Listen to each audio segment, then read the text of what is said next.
Meditações em Efésios, capítulo 6.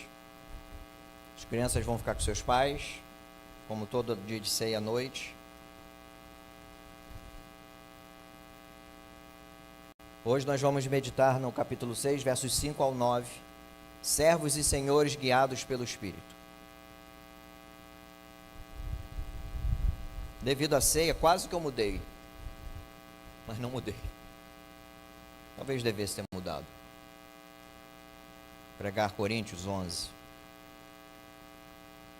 Quem sabe na próxima.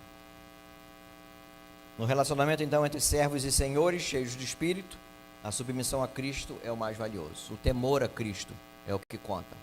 É Ele que baliza nossas relações. Então vamos ficar em pé para a leitura do texto.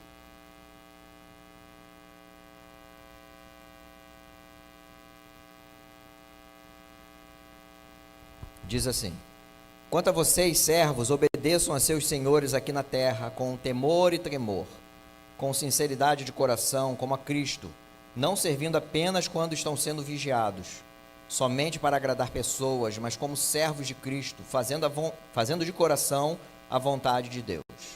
Sirvam de boa vontade, como se estivessem trabalhando para o Senhor e não para pessoas, sabendo que cada um, se fizer alguma coisa boa, receberá isso outra vez do Senhor, seja servo, seja livre.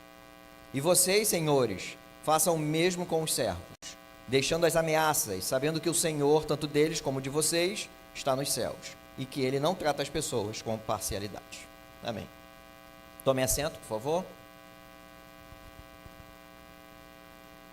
Paulo continua então mostrando aos Efésios como viver uma vida conforme o chamado do Evangelho. Nós vimos nas últimas exposições como uma vida sábia, cheia do Espírito, implica nas atitudes sadias no matrimônio e na relação filhos e pais. Nós já vimos essas coisas. A esposa, então, se sujeita ao seu próprio marido no temor de Cristo. Então, de modo fiel, ela se submete ao marido como a igreja se submete a Cristo. E o marido, no mesmo temor de Cristo, ama sua esposa, como Cristo amou a igreja, e lidera seu lar cuidando, alimentando, protegendo sua esposa e sua família. Vimos também sobre os filhos, que obedecem a seus pais, pois isso é justo diante de Deus. E os pais disciplinam seus filhos com amor, no modelo da admoestação do Senhor. Seguindo então, e concluindo hoje também, essas relações interpessoais, que começaram lá no verso 21, sujeitem-se uns aos outros no temor de Cristo. Hoje veremos a parte final, a relação entre servos e senhores. E do mesmo modo que as relações interpessoais anteriores, esposas, maridos, maridos, esposas, filhos e pais, aqueles que se renderam a Cristo então, cheios de sabedoria e cheios do Espírito, devem viver de modo digno do Evangelho. As relações são mudadas e são forjadas no temor de Cristo. E aí então a gente lembra de 5:21, que eu acabei de ler aqui agora, uma frase, né? O verso é pequenininho: sujeitem-se uns aos outros no temor de Cristo. Não trata de submissão mútua. E eu falei isso quando tratei esposas e maridos, filhos e pais, e vou tratar agora de novo. Porque nós ouvimos isso a todo instante. Pregações dizendo que há submissão mútua. Livros evangélicos ou cristãos dizendo que há submissão mútua. Mas o texto é uma declaração programática, um enunciado das relações de submissão. Quem se submete a quem? Esposa se submete ao marido, filho se submete ao pai, servo se submete ao seu senhor. No caso de hoje, servos e senhores. E não o contrário. Não são os senhores que deveriam se submeter aos seus escravos ou aos seus servos. Ao contrário, são os servos que devem se submeter e obedecer aos seus senhores. Seria muito estranho pais se submetendo aos seus filhos, senhores se submetendo aos seus escravos. Isso corrobora então que não há submissão mútua. Há relações de submissão. E os outros que têm autoridade, como devem então agir com a sua autoridade que Deus lhe deu. Então há relações adequadas de uns para com outros, no temor de Cristo, todas elas. Então, indo ao texto, os versos 5 ao 8 falam dos servos ou dos escravos, e o verso 9 fala dos senhores. Então, esses primeiros versos, 5 ao 8, há uma relação aqui que passava pela casa. Porque esses servos ou escravos, que a palavra aqui é doulos, que Foi traduzida por servos, mas é a palavra para escravo. Talvez escravo fique mais pesado numa tradução, mas é a palavra adequada. São servos ou escravos que também serviam em casa. Além da casa, no interior da casa, também serviam nas outras atividades. A escravidão no tempo do Império Romano, o tempo da carta, era comum. Tinha mais escravo do que gente livre. E também era diferente do que a gente, Brasil, já ouviu e viu, já leu, né? Viu, não, leu, sobre escravidão no mundo ocidental moderno. As relações entre senhores e escravos não tinham nada a ver com etnia, mas relações de serviço. Qualquer um poderia ser escravo, ser vendido para pagar uma dívida, vender alguém da família para pagar dívida. E também qualquer um, e aí mais difícil, claro, poderia se tornar livre, se conseguisse comprar sua liberdade, talvez. Ou ser agraciado de encontrar um senhor benevolente e, devido a anos de serviço, conceder a liberdade em determinado momento. Os escravos eram propriedade de seus senhores. Propriedade, eram bens de serviço, que por sua vez tinham total autoridade sobre a sua propriedade, os escravos. Inclusive autoridade de vida e morte. Por que então não matavam? Porque eram instrumentos de serviço, propriedade de serviço. Os donos de escravos podiam fazer o que quisessem com seus escravos. Alguns tratavam bem os seus servos. Claro que era a minoria. Afinal, os senhores dependiam do serviço, do trabalho físico deles, do trabalho feito pelos escravos. Muitos tratavam mal, e aí certamente a maioria. Tratavam como uma simples ferramenta de trabalho e só. Um investimento feito. Quando você compra uma máquina e compra uma ferramenta, um investimento. Nesse ambiente, Paulo escreveu aos Colossenses, escreveu também aos Efésios sobre o assunto. E ele diz sobre os escravos crentes, que deveriam servir, que deveriam obedecer ao seu Senhor da melhor forma possível, com temor e tremor, ou seja, com respeito, obediência, com sinceridade, como a Cristo. Veja que o temor a Cristo e a sinceridade diante do serviço a Cristo é aplicado por Paulo na dedicação do escravo ao seu Senhor. Aí agora sim o capítulo 5, verso 21 faz todo sentido. Sujeitem-se uns aos outros no temor de Cristo. É isso que Paulo está dizendo. Quando ele diz no verso 5, com temor e tremor, com sinceridade de coração, como a Cristo. Assim como você tem o temor a Cristo, tema o seu Senhor terreno e obedeça conforme você também obedece a Cristo.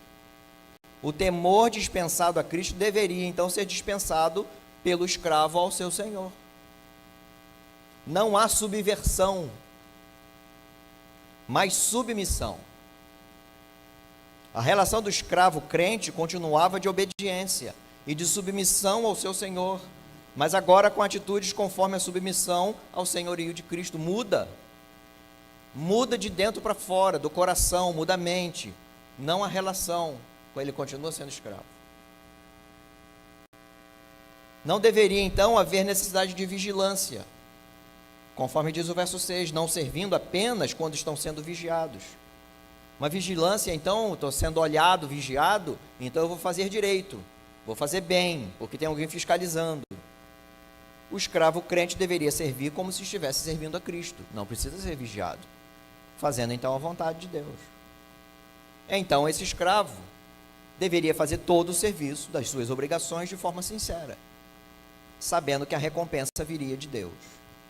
Então obedecer seria uma obrigação justa, até porque o servo aqui é desaconselhado a praticar injustiças, a praticar coisas erradas, porque também seria tratado assim, sem parcialidade nenhuma.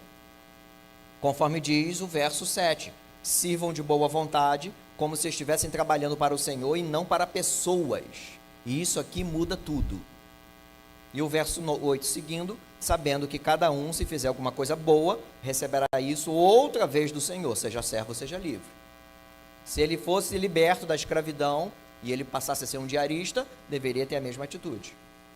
E se ele continuasse sendo escravo, deveria ter esta atitude, a mesma. E o escravo então é desaconselhado a praticar injustiça, coisas erradas, porque Deus julga com imparcialidade. Ele não julga segundo o rosto bonitinho ou classes sociais. Não. Ele julga segundo o caráter santo dele. É o que Paulo vai dizer no finalzinho do verso 9 aos senhores. Ele não trata as pessoas com parcialidade. Deus julga de forma imparcial. Sendo escravo, senhor, na nossa realidade empregado, dono, patrão, chefe, seja lá o que for. Deus julga segundo o seu caráter. E não segundo nossas obras, nossos serviços. A obediência, então, dos escravos não seria resultado de recompensas do seu senhor, mas porque o coração sincero e cheio do Espírito deveria servir assim, para agradar a Cristo. Veja como a atitude do trabalho de escravo ou de empregado nos dias atuais deve refletir a vida do crente e sua devoção a Deus. Vou repetir mais uma vez. Nossa vida com Deus não se resume ao nosso encontro dominical. Não é só sobre o culto público, embora isso seja importantíssimo, tá? Não estou desmerecendo, ao contrário. Mas não é só nosso encontro dominical. Perpassa por toda a nossa vida. Até porque não há vida espiritual e vida secular, que a gente costuma dizer. Há vida com Deus, seja no ambiente religioso, seja no ambiente de trabalho, da escola, da faculdade, seja o que for, é vida com Deus. E a gente deve refletir então o caráter de Cristo em tudo o que fizermos, inclusive no trabalho. O Warren Wiersbe diz assim: para o cristão não existe divisão entre o sagrado e o secular. Um cristão pode fazer qualquer trabalho honesto como um ministério para Cristo e para a glória de Deus. Assim, o empregado deve realizar seu trabalho de coração, pois está servindo a Cristo e fazendo a vontade de Deus. Já pensou assim sobre o seu trabalho? Como um ministério de glória a Deus, naquilo que você faz aí de segunda a sexta ou de segunda a sábado? Muita gente está te olhando lá. Apresente Cristo. Mostre Cristo trabalhando nesse modelo. E aí, seguindo o verso 8, veja que os escravos então não deveriam esperar recompensas de seus senhores, porque fizeram tudo certo, então eu devo ser elogiado, receber presentes, bônus e etc. Mas esperar de Deus, que recompensa o servo fiel. Diz, sabendo que cada um, se fizer alguma coisa boa, receberá isso outra vez do Senhor, seja servo, seja livre. O foco do trabalho, o foco da obediência, do temor, do serviço bem feito, não está nas recompensas humanas, recebidas das mãos de homens, mas nas recompensas divinas. É isso que o texto está dizendo. Nosso Pai Celeste sabe abençoar seus filhos pela fidelidade em todas as coisas. O autor aos Hebreus diz isso. Capítulo 11, versos 6 e 7. De fato, sem fé é impossível agradar a Deus, porque é necessário que aquele que se aproxima de Deus creia que Ele existe e que recompensa os que o buscam. Para isso há de ter fé. É o que o autor está dizendo. Então, no texto paulino, aqui aos Efésios, Paulo então não diz que a obediência deve ser ou deveria ser apenas se o Senhor fosse bondoso. Porque o Senhor sendo bondoso, provavelmente o escravo estaria esperando alguma coisa legal de recompensa. Mas o que Paulo está dizendo é que deve obedecer com temor e tremor, afinal o foco da obediência não estaria também no Senhor terreno, mas em Cristo. Olha como isso muda nossas relações com as autoridades sobre nós, seja de trabalho, autoridades civis ou outras autoridades. O foco não é o Senhor, a autoridade sobre nós, é Cristo. Como nós representamos Cristo nessa relação de submissão a alguma autoridade. Então a obediência dos escravos seria verdadeira porque eram obedientes a Cristo. Exatamente o que Pedro ensina na sua primeira carta, capítulo 2. Servos, escravos, sejam obedientes ao Senhor de vocês com todo o temor, e não somente se ele for bom e cordial, mas também se ele for mau. Porque isto é agradável a Deus, que alguém suporte tristezas, sofrendo injustamente, por motivo de sua consciência para com Deus. Porque você é fiel a Deus, então você sofre alguma coisa no seu trabalho. Mesmo assim, sirva com devoção, sirva bem, trabalhe bem. Isso é um desafio. Mas antes de ser um desafio, é uma mudança de mentalidade. Porque nós não estamos acostumados com isso. Nós estamos acostumados a jogar pedra quem está em autoridade sobre nós. E se ainda ele for mal, alguns ainda rogam praga e amaldiçoam. E eu estou falando de crente. Estou falando do mundo, estou falando de crente. Então o que precisa ficar claro é que as atitudes e os comportamentos de um crente independem da sua posição na sociedade em que vive. Se é escravo, se é senhor, esposa, marido, filhos ou pais, todos devem viver no temor de Cristo, as suas relações, então, interpessoais na sociedade. Afinal, todos devem espelhar Cristo, independente da posição que ocupa, ou quem são na sociedade. É claro que o Instituto da Escravidão não existe mais, mas os princípios se mantêm, não da escravidão, mas do serviço. Porque sempre haverá pessoas com autoridade sobre nós. O chefe, o dono da empresa, o gerente, o supervisor, autoridades civis, professores. Acho que professores ainda são autoridade. Não sei, na minha época de criança era. Em todos os casos em que nós devemos obediência a alguma autoridade, nossos serviços e nossa submissão devem ser feitos desse modo. Que modo? Nossa obediência na terra deve espelhar nossa obediência a Cristo. Lembre-se disso amanhã. Nossa obediência na terra deve espelhar nossa obediência a Cristo. Do modo em que servimos com temor a Cristo, nós servimos aos demais que têm autoridade sobre nós, sem esperar as recompensas terrenas, sabendo que as recompensas divinas são certas, garantidas.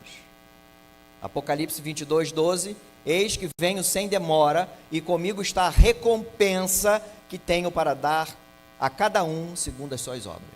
Deus nos recompensará no final? Sem dúvida. Ainda nos dá bênçãos e recompensas ao longo da vida, mas a recompensa final está garantida. Nossos galardões estão nas mãos do Senhor. Nós os receberemos das mãos do Senhor. É assim a visão, é isso que Paulo está ensinando para os escravos do tempo dele. E aí ele dedica um verso 9, para os senhores de escravos. Façam o mesmo, e vocês, senhores, façam o mesmo com os servos. Tratem bem, façam o que é certo. Da mesma forma que os escravos deveriam considerar a vontade de Cristo, os senhores também deveriam considerar o Senhor dos céus. Então não os ameace, conforme diz o texto, deixando as ameaças.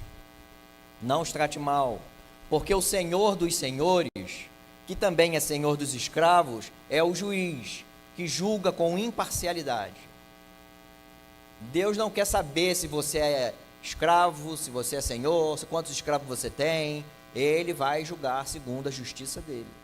É isso que Paulo está dizendo. É interessante notar que o Evangelho não coloca todos na mesma classe social, conforme alguns evangelhos, entre aspas, tentam fazer.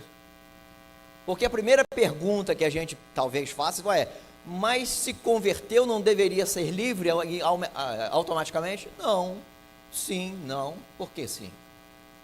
Não fez isso. Os escravos continuaram a ser escravos por muitas décadas, séculos também. E os senhores continuaram a ser senhores. O Evangelho, ele molda o coração primeiro. Por isso Paulo está instruindo desse modo. Primeiro muda o coração. E ele dá uma nova motivação para viver em sociedade. No lugar que você está, na sociedade que você vive. Paulo segue mostrando que os senhores não teriam privilégios diante de Cristo porque eram senhores. Não. Se fizessem coisas erradas, seriam julgados por Deus. Do mesmo modo que o escravo seria julgado se fizesse coisas erradas. É essa mudança que Paulo está ensinando na carta. Num ambiente, numa sociedade, num lugar em que escravidão era normal. Conforme eu disse, tinha mais escravo no Império Romano do que gente livre. O que Paulo está ensinando, o temor que Paulo está implantando na mente da igreja, na mente dos senhores é que eles tinham um senhor acima deles. Assim como eles eram senhores terrenos de alguém, existia um senhor maior sobre eles também, e eles teriam que prestar contas. Não poderiam fazer qualquer coisa com os seus escravos, porque esses senhores eram crentes. Olha a mudança de mentalidade, de coração, para uma sociedade escravocrata. E do mesmo modo,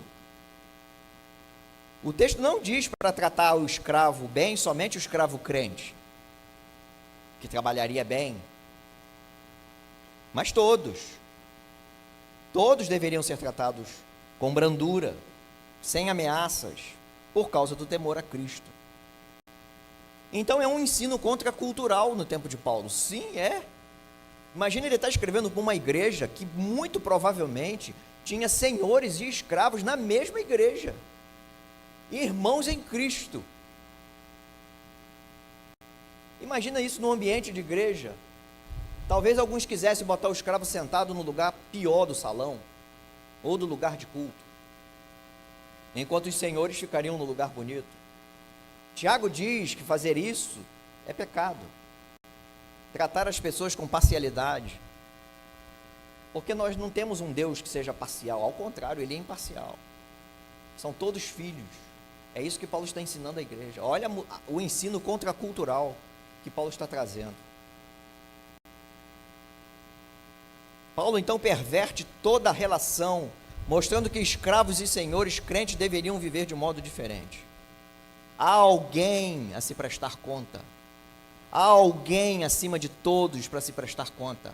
Há um Senhor acima de todos que julga de modo imparcial, segundo a sua justiça, e não segundo as classes sociais ou classes de trabalho.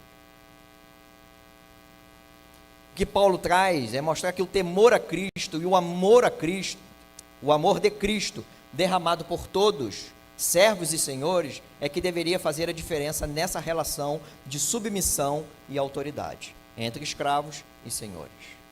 Exatamente o que Paulo ensinou e pediu a Filemon, na carta a Filemon, sobre o retorno do escravo Onésimo, que foi convertido a Cristo na prisão. Separei 2 versos da carta. Diz assim, Paulo pedindo a Filemon: talvez ele, o Onésimo, o escravo, tenha sido afastado de você temporariamente, a fim de que você o receba para sempre, não como escravo, mas muito mais do que escravo, como irmão caríssimo, especialmente de mim, com maior razão de você, quer como ser humano, quer como irmão no Senhor. Estou devolvendo, Filemon, para você o seu escravo. Ele é seu escravo e eu estou devolvendo a você.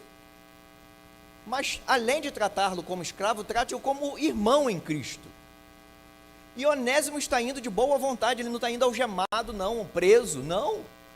Ele está indo de boa vontade, ele foi com Tíquico para levar a carta aos Colossenses. O escravo voltando para o seu senhor, 2 crentes agora, Onésimo e Filemon, um escravo e um senhor. E Paulo está dizendo, ele é seu escravo, estou devolvendo para você, mas trate como irmão. Novamente, Cristo é a baliza para as relações diversas, inclusive de escravos e senhores. Como isso caiu nos ouvidos dos Efésios?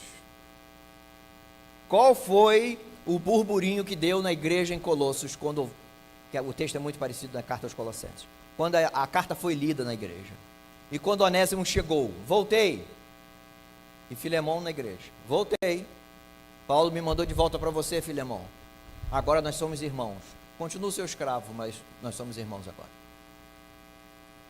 O Evangelho faz essas coisas, transtorna o mundo, ajusta relações, trata de autoridade e submissão, sempre, sempre e sempre, tendo Cristo como a razão primeira e última de todas as relações. Se Cristo não for a razão da argumentação e das nossas relações, como crente eu estou falando, então nossas relações vão seguir o mundo e os padrões do mundo, e não Cristo. E aí talvez alguém já esteja perguntando, mas o Evangelho não deveria falar contra a escravidão? Claro que sim. É só ler a carta a Filemon com cuidado. Leia a carta com atenção. Leia o que Paulo pediu a Filemão. Como ele pede para Filemão: eu sei que você vai fazer muito mais do que eu estou pedindo. Você receberia, Filemão, você vai receber, Filemão, um escravo que agora é seu irmão. Faça muito mais do que eu estou pedindo. Tudo que ele, provavelmente Onésimo roubou alguma coisa, tudo que ele fez, coloque na minha conta. Eu pagarei. Até porque você está me devendo mais do que Onésimo pegou. Aliás, Filemão, você me deve a vida. Leia a carta com cuidado. O Evangelho transtornando, mudando o mundo. O Evangelho mudou, e mudou gerações e sociedades, para que hoje a escravidão não existisse mais como um instituto legítimo. Só não foi de um dia para o outro, como muitos querem que seja. O Evangelho, ele muda de dentro para fora. O Evangelho não faz rebelião. O Evangelho muda do coração, no coração primeiro. Primeiro ele ajusta nossos corações, nossas relações. Depois ele muda o ambiente ao nosso entorno. Depois ele muda a sociedade, a partir de corações transformados. Senão não será mudança pelo Evangelho. E aí nós queremos um país melhor. Sem mudança no coração das pessoas, não haverá país melhor. E nós queremos, além de votarmos mal, mas nós queremos um país melhor. Precisamos mudar corações, aliás, mostrar quem muda corações: Cristo. Porque o Evangelho é do coração para o ambiente público. A gente quer fazer mudanças externas, sem que haja mudança de coração. O Evangelho não faz assim. Ele transforma o coração. Ele mata o indivíduo e ressuscita em Cristo. Para depois, então, as coisas externas e o público serem mudados. E tudo isso vale para os dias de hoje? Lógico que vale. Embora nossas relações não sejam de escravos e senhores, pelo menos oficialmente não. Nossas relações de empregados e patrões, chefe, gerente, supervisor, o nome que você queira dar, devem seguir esta dinâmica que nós vemos no texto. Obedecendo e ordenando no temor de Cristo. Infelizmente, nossa sociedade brasileira está impregnada de marxismo cultural. Eu estou falando de Brasil. Onde patrão, chefe, empresário é visto como inimigo. Até empregados crentes, por vezes, nutrem ódio aos seus superiores, chefe, patrão e etc. Amaldiçoam seu patrão, chefe, supervisor, manager e etc. E acabam não exercendo o que Paulo ensina aqui. Por outro lado, os patrões, chefes, empresários, gerentes, etc., tratam seus subordinados como se estivessem no tempo da escravidão, que tanto assolou o nosso país. Parece que estamos no mesmo tempo. Não usam de respeito nem brandura, apenas ameaças. Também não espelham Cristo. Nós vamos ter um país melhor sem mudança de coração? Não, não teremos. Nós vamos viver de saltos. Às vezes bom, às vezes mais ou menos, às vezes ruim, aí melhora um pouquinho. É o Evangelho que muda as coisas. Então o Evangelho precisa fazer diferença no coração das pessoas, no coração da igreja, aí no coração da sociedade. Então vemos que o Evangelho não é apenas para assuntos espirituais e assuntos particulares só. Não, é para assuntos do dia a dia, das nossas relações civis, de trabalho e etc. E para as relações privadas e públicas. Então o Evangelho é para toda a nossa área de vida. Onde quer que nossos pés estejam, é para o Evangelho também, tem que estar junto. Algumas aplicações, então, sobre o texto de hoje. São 3. Quero falar aos empregados de todo tipo, tá? Se você é de uma grande empresa, se é uma pequena empresa, se é da iniciativa privada, se é do governo, seja o que for. Se você trabalha em equipe, se trabalha sozinho, se você trabalha home office, se você trabalha na fábrica cheio de EPI, não importa. Todo tipo. O trabalho que você faz deve honrar a Deus. E se tivermos essa consciência, nós vamos parar de reclamar. Muito. O trabalho dignifica o homem, sim. Nós vimos isso em Provérbios, vimos isso em Eclesiastes, mas a glória do seu trabalho é de Deus. Deus é glorificado pelo seu trabalho. Se você trabalha mal, com o coração mau, Deus não é glorificado. Se você trabalha bem, honrando a Cristo, então o nome de Deus é glorificado pelo seu trabalho. Antes de querer agradar o seu patrão, chefe, gerente, supervisor, seja quem for que tenha autoridade sobre você, agrade antes a Cristo. E aí, então você trabalhará melhor. Trabalhe com sinceridade de coração, com qualidade, maestria, com zelo no serviço que você sabe qual que tem que fazer. Na maioria das vezes, os trabalhadores sabem o que lhe cabe para fazer. Eu sei que eu preciso apertar esse parafuso, ligar esse botão e puxar aquela alavanca. Eu sei que eu tenho que fazer esse demonstrativo contábil, fazer essa planilha para o prazo tal. Então faça. Faz. Eu sei que eu tenho que dar conta de tantos processos por mês ou por semana. Então faz. Eu sei que esse processo tem que ser municiado desse modelo, entrar no sistema tal e fazer essa informação. Então faz. Se você já sabe tudo e nós sabemos, então façamos. Faça bem, trabalhe bem, para que Deus seja glorificado. Segundo, ainda os empregados, de todo tipo. Mesmo que você trabalhe bem, e glórias ao Senhor, que você trabalhe bem.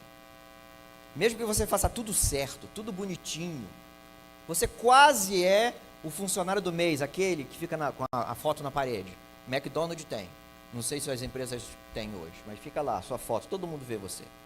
Mesmo que você seja, ainda a sua foto não está lá, mas mesmo que você seja o funcionário, o bom, não espere ser elogiado e ganhar promoção pelas mãos de homens.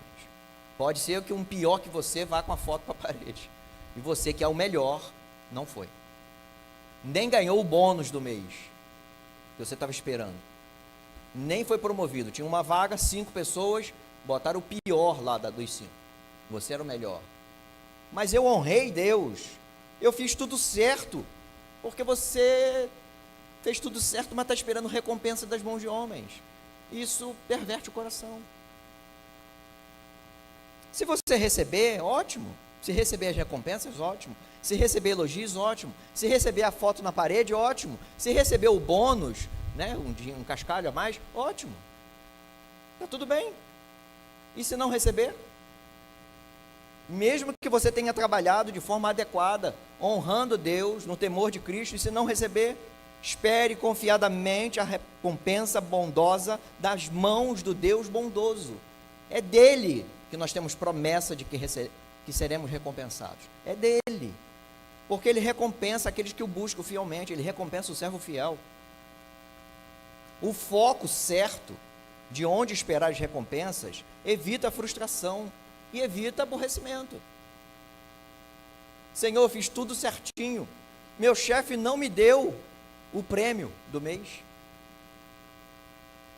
E aí o Senhor vai dizer: Senhor dos céus, mas eu te recompensarei. Eu acho que isso deveria bastar para nós crentes. Trabalhar bem para a glória de Deus, no temor de Cristo, e esperar as recompensas de Deus. Se receber do seu chefe, patrão da sua empresa, está tudo bem. Mas mantenha o foco em Deus. Você receberá as recompensas das mãos do Senhor Jesus. Mesmo que Ele não te dê nenhuma aqui nesta vida, mas Ele faz. Ele nos mima, Ele nos abençoa. Mesmo que não fizesse, Ele prometeu que faria quando voltasse. Nós acabamos de ler Apocalipse. Quando voltar, Deus distribuirá, Cristo distribuirá os galardões. Não é salvação, tá? É galardão, é prêmio. O que é eu não sei, mas Ele nos recompensará. Este foco ajustado na mente e no coração nos livra de aborrecimento, nos livra de frustrações no trabalho. Fiz tudo certo, ninguém me viu, Deus te vê. E está tudo bem. Terceiro aí, aqueles que têm autoridade sobre outras pessoas, patrões, chefes, supervisores, gerentes e etc. Tratem seus subordinados com bondade e justiça. Não seja um tirano. Seja bondoso. Seja alguém que sabe usar da autoridade que Deus lhe deu. Porque a autoridade que você tem, mesmo que seja de um supervisor de equipe, mesmo que seja só de um setor, você tem autoridade porque Deus te concedeu autoridade. Jesus falou isso para Pilatos: você só tem autoridade porque Deus te concedeu dos céus. Por isso você está aí. Exercemos autoridade sobre outras pessoas porque Deus nos concedeu autoridade para isso. Então honre a Deus com isso também. Seja bondoso, sirva no temor de Cristo. Glorifique a Deus exercendo sua autoridade sobre os outros, de modo que o Senhor seja glorificado. Porque você vai demonstrar Cristo exercendo autoridade sobre alguém. Isso é contracultural, meus irmãos, nos dias de hoje. Claro que é. Nossa sociedade não nos ensina isso. Ensina para o empregado quebrar tudo na empresa, e ensina o patrão, o dono, o chefe, seja lá o que for, a ser um tirano. Enquanto as escrituras ensinam completamente diferente. A exercitarmos o temor de Cristo no ambiente das relações de submissão e autoridade. No nosso caso, empregados, servidores, patrões e etc. Então, lembre-se, você que exerce autoridade, que o temor de Cristo é também para os que possuem autoridade. Todos temos um Senhor nos céus. Quero concluir pedindo que você lembre dessas coisas amanhã. Porque amanhã você vai estar nesse ambiente, onde você vai exercer autoridade ou submissão a alguém. Seu chefe, talvez seja só você o dono da empresa, uma empresa pequena, não sei. Talvez você nem conheça o dono da empresa, você só lida com o gerente, com o supervisor. Lembre disso amanhã. Lembre durante a semana toda. Lembre que o caráter cristão deve sobressair nas relações de trabalho e não somente nas relações religiosas. Vou repetir o que eu falei durante a exposição. Temos por hábito, nós crentes, achar que o Evangelho trata só dos assuntos religiosos. Não. O Evangelho trata da vida toda, trata de tudo. Das nossas relações particulares e das nossas relações públicas. O Evangelho é para a humanidade. É verdade que muitos não querem, mas nós já nos rendemos aos pés de Cristo. Façamos diferença amanhã, no trabalho, sendo submisso, como no temor de Cristo, exercendo autoridade no temor de Cristo. Amém? Lembre-se disso amanhã, quando você estiver nesse ambiente. Lembre-se do ensino de Paulo. Contracultural no tempo de Paulo, contracultural nos tempos de hoje, ainda mais nos tempos de hoje. Vamos orar. Senhor Deus, gratidão pelo aprendizado da Tua Palavra, gratidão ao Senhor por nos mostrar, ó Deus, que o Evangelho muda nosso coração em todos os assuntos. Tudo está subordinado ao Evangelho. Porque o Evangelho nos matou, nosso velho homem foi morto pelo Evangelho e ressuscitado, nova criatura, em Cristo, por causa do Evangelho. Então é tudo novo. Tudo novo se fez a partir de Cristo. Que Ele seja glorificado nas nossas relações de trabalho a partir de amanhã. Seja exercendo autoridade ou submissão. Que seja tudo para a glória do Senhor. Em nome de Jesus que oramos. Amém.